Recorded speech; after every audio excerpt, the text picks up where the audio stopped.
In which of the following case the refund under section 27 of the custom act is credited to consumer welfare fund? तो consumer welfare fund में पता है कब जाता है? जब है ना हम आइडेंटिफाई नहीं कर पा रहे हैं, ठीक है, इंपोर्टर का आता पता नहीं है, इंपोर्टर ने प्रूव नहीं किया कि भाई कोई अनजस्ट एनरिचमेंट हमने नहीं किया। तो पहला है if importer proves that there is no unjust enrichment. अगर इंपोर्टर ने प्रूव ही कर दिया कि कोई अनजस्ट एनरिचमेंट मैंने नहीं करा है तो फिर इंपोर्टर को ही मिल जाएगा। तो पहला आंसर तो सही नहीं है, ठीक है। Where goods are imported for non-personal use of an individual and you do not prove that there is no unjust enrichment, बिल्कुल ये वाला पॉइंट है। देखो आपने गुड्स इंपोर्ट करा है, ठीक है, आपने एज एन इंडिविजुअल अपने यूज के लिए या नॉन पर्सनल यूज के लिए गुड्स इंपोर्ट करा है, लेकिन अब आप प्रूव नहीं कर पा रहे कि कोई अनजस्ट एनरिचमेंट किया है, आपने किसी और पे गुड्स का अनजस्ट एनरिचमेंट पास किया है। तो ये जो भी अमाउंट थी ना ड्यूटी, वो कंज्यूमर वेलफेयर फंड में ट्रांसफर कर जाएगी, आपको नहीं मिलेगी। आपको प्रूव करना पड़ेगा तो ही आपको मिलेगी। If the amount of refund relates to drawback of duty, drawback से related, if the amount related to duty paid in excess by importer before an order, ये भी पॉइंट नहीं है, ये वाला पॉइंट है अनजस्ट एनरिचमेंट वाला प्रूव है। पॉइंट में साफ सुथरा लिखा हुआ है कि अनजस्ट एनरिचमेंट आपको प्रूव करना पड़ेगा, अगर आप नहीं कर पाओगे तो भाई वो कंज्यूमर वेलफेयर फंड में चले। Which of the following statement is false? Anti-dumping duty is imposed when any article is exported from any country to India at more than its normal value. More than its normal value, ये क्या बात हुई भाई? More than it's normal value आ रहा है तो फिर तो एंटी डंपिंग ड्यूटी क्यों लगाएंगे? फॉर एग्जांपल देखो, अगर माई का फोन चाइना से आ रहा है इंडिया के अंदर और वो 10,000 रुपए की जगह 5,000 रुपए में आ रहा है, तो हम एंटी डंपिंग ड्यूटी लगाते हैं कि भाई यहाँ डंप क्यों कर रहे हो सस्ते में। तो यहाँ पे तो ये बोल रहा है मोर देन इट्स नॉर्मल वैल्यू, तो ये वाला पॉइंट हो गया गलत, ठीक है। फिर एब्जॉर्प्शन ऑफ काउंटरवेलिंग ड्यूटी, देखो एब्जॉर्प्शन क्या होता है, काउंटरवेलिंग ड्यूटी कैसे लगती है, वापस से सुन लो।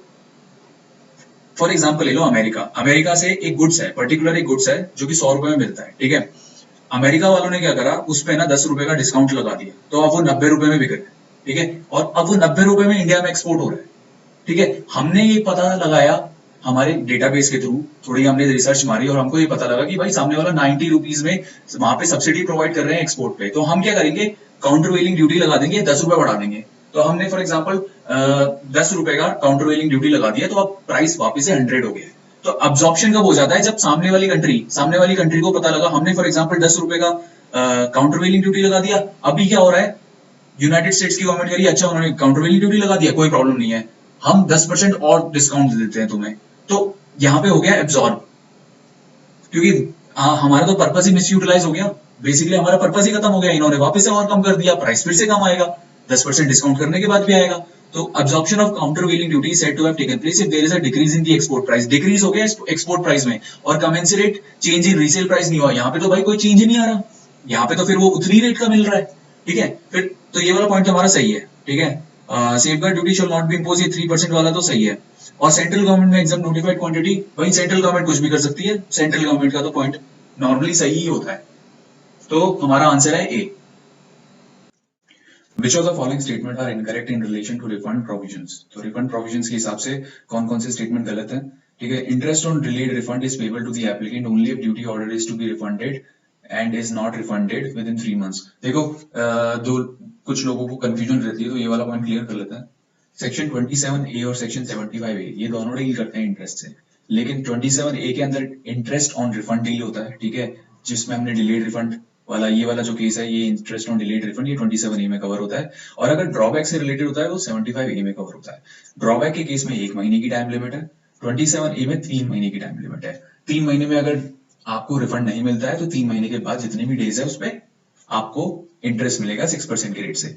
और अगर यहाँ पे ड्रॉबैक में अगर 1 महीने से ज्यादा देर हो चुकी है तो 1 महीने के बाद जितने भी डेज बच रहे हैं आपके, जितने भी डेज आपके कैलकुलेट होते हैं उस पे आपको 6% का इंटरेस्ट मिल जाएगा, ठीक है। तो ये पहला वाला पॉइंट तो हमारा सही है, ठीक है। फिर if import were made by an individual for his personal use the amount of duty found refundable is paid to the applicant instead of being credited to consumer welfare fund, ये वाला point हमारा सही है। देखो अगर आपको individual मिल गया और अमाउंट ऑफ ड्यूटी हमें रिफंडेबल है ही, ठीक है, तो अगर इंपोर्ट किसी पर्टिकुलर पर्सन ने कराए हैं और ड्यूटी रिफंडेबल बन रही है तो पहली प्रायोरिटी तो रहती है कि उसी बंदे को पे कर दो। और अगर वो बंदा प्रूव नहीं कर पाता कि भाई मैंने किसी को अनजस्ट एनरिचमेंट ट्रांसफर कराया, तो यहाँ पे तो इस केस में तो वो पर्सनल यूज के लिए ले रहा है, ठीक है, तो कंज्यूमर वेलफेयर फंड में ट्रांसफर करा दो। तो पहली प्रायोरिटी तो यही है कि इसको रिफंड कर दो, ठीक है। तो ये वाला पॉइंट सही है। Application for refund has to be made within 1 year where duty is paid under protest. देखो प्रोटेस्ट के केस में कोई टाइम लिमिट ही नहीं है, ठीक है, आपको एप्लीकेशन फॉर रिफंड आप कभी भी फाइल कर सकते हो, ठीक है, तो देयर इज नो लिमिट, ये वाला पॉइंट गलत है, ठीक है। Doctrine of unjust enrichment is applicable if refund of duty is relatable to drawback of duty payable under section 74 75। Section 74 और 75 डील करती है। देखो 74 के अंदर तो वो एक तो वो कार वाला आ जाता है, ठीक है, फिर वो एक 3 मंथ की टाइमलाइन पे 95%, 85%, 75%, 12 मंथ की टाइमलाइन पे 70%, वो जो परसेंटेज वाला सिस्टम है ना वो सेक्शन 74 के अंदर आ जाता है। एक वो कार से रिलेटेड, मोटर कार से रिलेटेड जो 4% 3% वाला है वो आ जाता है, ठीक है, वो दोनों इंपॉर्टेंट है, ठीक है। और wearing apparel, tea chest, unexposed photographic, वो कपड़े वपड़े यूज कर लिए, रिफंड कर दिए, तो वो सारे सेक्शन 74 में आ जाता है। 75 के अंदर मैन्युफैक्चर ऑफ गुड्स वाला आ जाता है, ठीक है। तो यहाँ पे अनजस्ट एनरिचमेंट की तो कोई बात ही नहीं करी गई, यहाँ पे तो आपको प्रूव करना पड़ता है कि हमारा इतना महीना हो चुका है, ठीक है। तो ये वाला पॉइंट भी गलत हो गया। तो हमारा आंसर क्या रहेगा, कौन कौन से पॉइंट हमारे इनकरेक्ट है?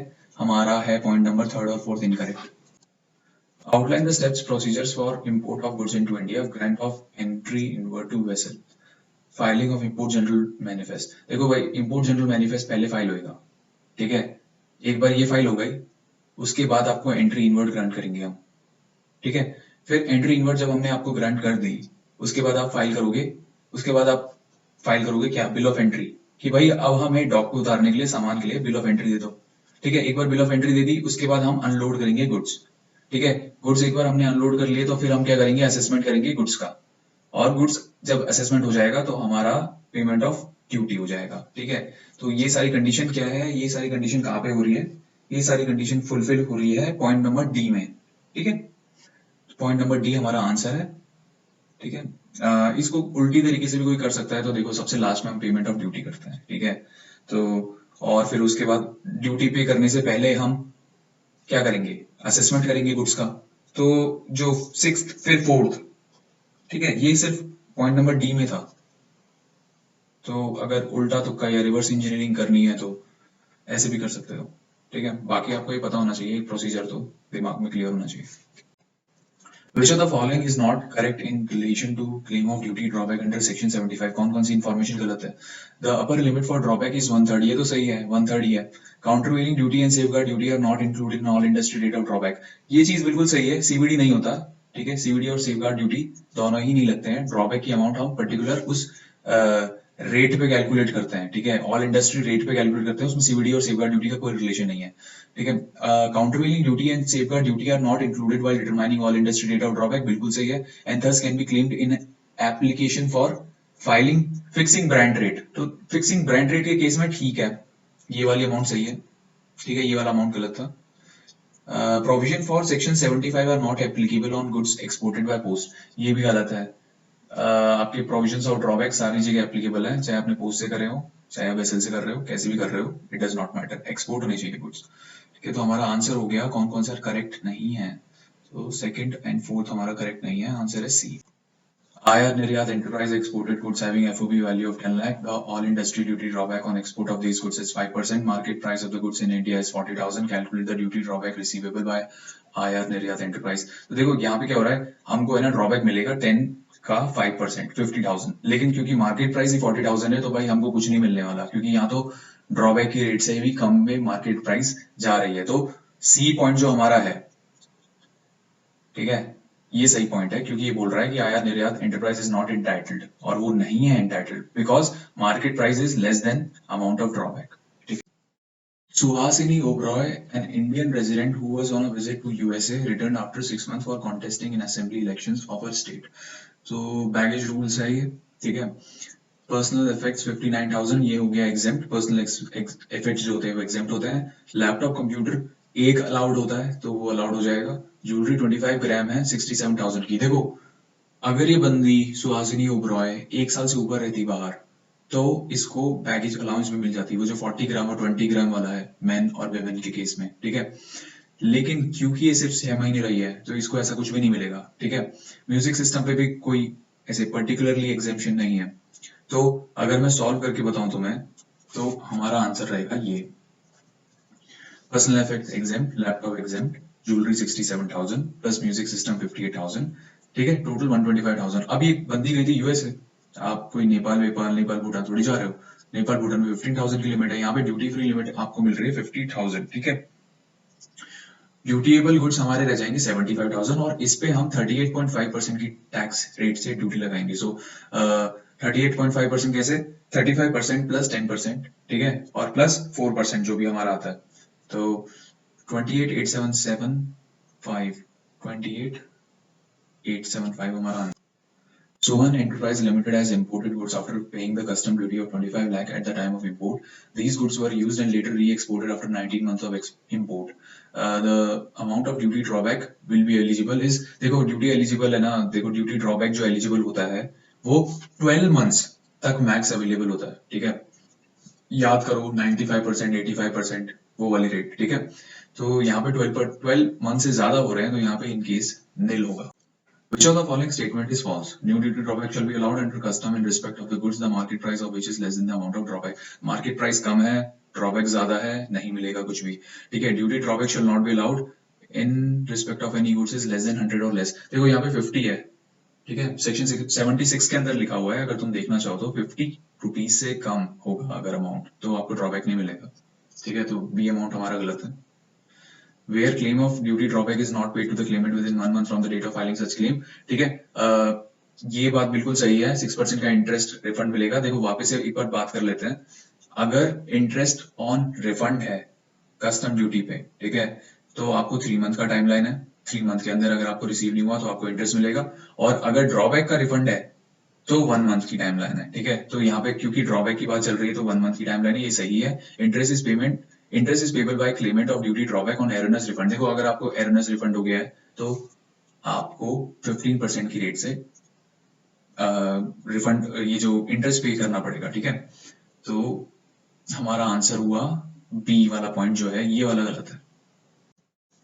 Sapphire Enterprise imported some goods through vessel from USA in a month of April. तो Sapphire ने कुछ goods import कराए हैं, goods की cost है 6,50,000, मतलब हमारी assessable value 6,50,000 है, लेकिन पूरी बात पढ़ लो। Date of entry inward is 21st April, जिस पे रेट है 10%, तो देखो date of entry पे 10% हमारी रेट है, ठीक है, bill of entry इसने फाइल करी है 25th April को, जब 20% थी, तो date of entry inward और bill of entry whichever is later, ठीक है, ये रेट के लिए होता है। और एक्सचेंज, फॉरेन एक्सचेंज के लिए क्या होता है, फॉरेन एक्सचेंज के लिए सिर्फ बिल ऑफ एंट्री होता है, ठीक है। Applicable rate of integrated tax 12% है और सोशल वेलफेयर सरचार्ज 10% है, हमें पहले पता था, 10% तो पता था, 12% ठीक है। However, before inspection, Sapphire Enterprise found that goods has been damaged, और प्रॉपर ऑफिसर ने बोला है कि प्रॉपर ऑफिसर ने एक्सेप्ट किया है कि भाई ये डैमेज की वजह से गुड्स की value will come down to 4 lakh. तो देखो वैसे तो 6,50,000 अपन चार्ज करते हैं, लेकिन नाउ क्योंकि गुड्स डैमेज हो गए हैं तो हम 4 लाख पे ही देंगे, क्योंकि असेस भी प्रॉपर ऑफिसर ने 4 लाख पे किया है। तो कैलकुलेट करें तो आंसर हमारा कैसे निकलेगा, देखो असेसेबल वैल्यू है हमारी 4 लाख, ठीक है। 4 लाख के बाद हमारा बीसीडी कैलकुलेट करेंगे हम 20% से, क्योंकि 25th और 21st इसमें से 25th पे हमारी 20% रेट आ रही है, और हम दोनों को इन दोनों में से जो भी लेटर है वो लेंगे, ठीक है। फिर उसके बाद हम इस पे SWS निकालेंगे, तो SWS निकलता है बीसीडी पे, तो 8,000 आ गया हमारा SWS। फिर हम जीएसटी निकालेंगे, तो जीएसटी की रेट निकलती है हमारी इन सबको टोटल लगा के, ठीक है, 12% की रेट से, तो 58,560। और अगर हमसे पूछा जा रहा है क्या, total custom duty payable in the given case, तो टोटल कस्टम ड्यूटी पेबल क्या होगी, 80,000 प्लस 8,000 प्लस 58,000, जो हमारा हो गया 146,560, तो हमारा आंसर होगा यहाँ पे डी 146,560।